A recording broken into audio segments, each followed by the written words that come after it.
Wondering how to delete your transaction history on the Bank of America app? Here's what you need to know. First, open the Bank of America app and log into your account. From the home screen, select the account you want to view, whether it's your credit or debit card.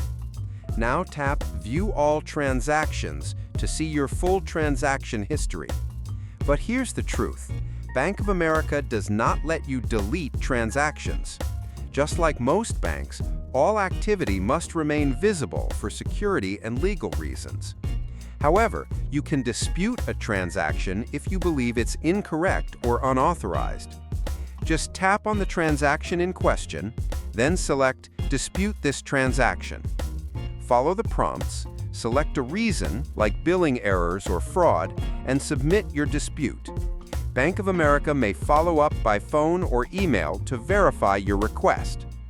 So, while you can't delete history, disputing is the only action you can take if something looks wrong. And that's it.